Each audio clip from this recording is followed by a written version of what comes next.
అన్ని శక్తులలాగే ఆత్మ లేదా నేను ఒక శక్తిని అయితే నాలాగే అంటే ఆత్మశక్తిలాగే భూమి ఆకర్షణ శక్తి, స్థితిశక్తి, గతిశక్తి, విద్యుత్ శక్తులు మాట్లాడగలవా? అవి కూడా బాధ, సంతోషం అనే ఉత్తేజ స్థితులు పొందగలవా? ఏ విధంగా అయితే ఈ శక్తులన్నీ వేర్వేరు పనులు చేస్తూ ఉంటాయో అదేవిధంగా వాటిలో ఉత్తేజం కలిగినప్పుడు వచ్చే మార్పులు విభిన్నంగా ఉంటాయి. కానీ ఉత్తేజం కలగడం మాత్రం అన్ని శక్తులకు జరుగుతుంది. పోలికతో కూడిన ఒక ఉదాహరణ ద్వారా దీనిని అర్థం చేసుకుందాం. ఇది ఒక పోలికతో కూడిన ఉదాహరణ మాత్రమే, కానీ ఉదాహరణలో చెప్పిన విధంగా మనిషిలో జరుగుతుందని కాదు. ఆత్మ ప్రాథమిక మనసు, ద్వితీయ మనసు మరియు జ్ఞానేంద్రియాలతో కూడిన శరీరం ఉన్నవాడు మనిషి. మనం వాడే మొబైల్ ఫోన్ మరియు కంప్యూటర్లలో కూడా ఆత్మ, ప్రాథమిక మనసు, ద్వితీయ మనసు మరియు జ్ఞానేంద్రియాలతో కూడిన శరీరం ఉంటాయి.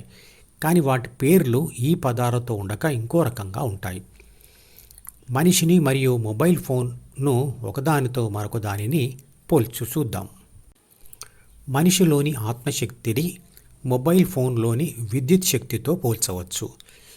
ఆత్మశక్తి ఏటీపీ అనే రసాయన పదార్థంలో ఉంటే విద్యుత్ శక్తి బ్యాటరీ అనే పదార్థంలో ఉంటుంది.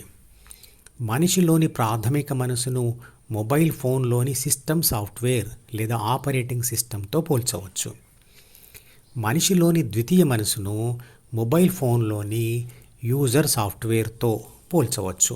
యూజర్ సాఫ్ట్వేర్ అంటే మొబైల్ ఫోన్ను ఉపయోగించేవాడు డౌన్లోడ్ చేసుకున్న యాప్స్. మనిషిలోని జ్ఞానేంద్రియాలను మరియు కర్మేంద్రియాలను మొబైల్ ఫోన్లోని ఇన్పుట్ మరియు అవుట్పుట్ పరికరాలతో పోల్చవచ్చు.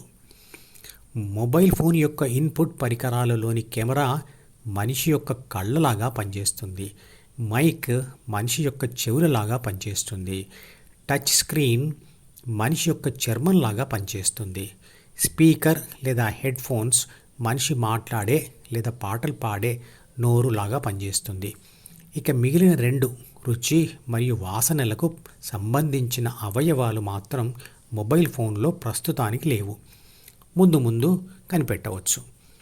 ఇక మొబైల్ ఫోన్ యొక్క అవుట్పుట్ పరికరాలు ఏమిటంటే దృశ్యాలు చూపించే మానిటర్, శబ్దాలు వినిపించే స్పీకర్, వైబ్రేటర్ మరియు కాగితాల మీద రాసి చూపించే ప్రింటర్.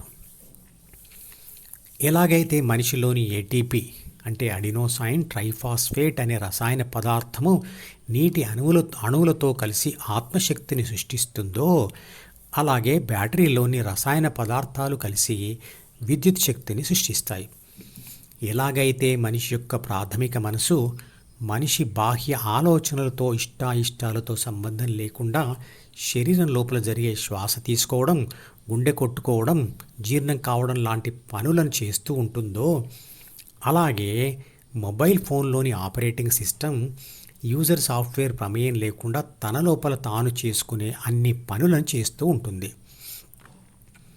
మనం కొత్తగా కొన్న మొబైల్ ఫోన్లో యూజర్ సాఫ్ట్వేర్ అంటే అన్ని రకాల యాప్స్ ఇన్స్టాల్ చేసి ఉండవు. వాటిని మొబైల్ ఫోన్ కొనుక్కున్నవాడు తన కోరికకు అనుగుణంగా ఇన్స్టాల్ చేసుకోవచ్చు. అందరికీ ఉపయోగపడే కొన్ని యాప్స్ మాత్రం ఫ్యాక్టరీలోనే ఇన్స్టాల్ చేసి పంపిస్తారు. మొబైల్ ఫోన్లోని విద్యుత్ శక్తి సిస్టమ్ సాఫ్ట్వేర్ను చదివి యూజర్ సాఫ్ట్వేర్లో దాగి ఉన్న లేదా దాచుకున్న మాటలు లేదా పాటలు స్పీకర్ లేదా హెడ్ ఫోన్ ద్వారా మాట్లాడుతుంది లేదా పాడుతుంది. మనిషిలోని ప్రాపంచిక ఆత్మ ఉద్వేగానికి లోనైనప్పుడు లేదా ఉత్తేజ స్థితిలో ఉంటే అంటే సంతోషము లేదా బాధ కలిగినప్పుడు వైబ్రేట్ అవుతుంది అంటే కంపిస్తుంది. శాంతి స్థితిలో ఉన్నప్పుడు దానికి ఆ వైబ్రేషన్ ఉండదు. వైబ్రేషన్ లేదా కంపము అంటే ఏమిటి? భూకంపము అనే పదం మీరు వినే ఉంటారు. స్కూల్ బెల్ను కొట్టినప్పుడు అది కంపిస్తుంది. ఆ కంపనం వలననే బెల్ శబ్దం మనకు వినిపిస్తుంది.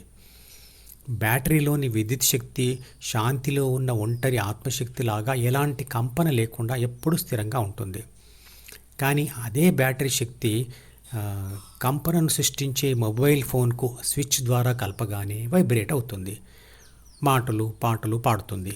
ఈ మాటలన్నీ మరియు పాటలన్నీ కూడా బ్యాటరీ శక్తి యొక్క ఉద్వేగ స్థితిలో వస్తున్న విద్యుత్ శక్తి తరంగాలే.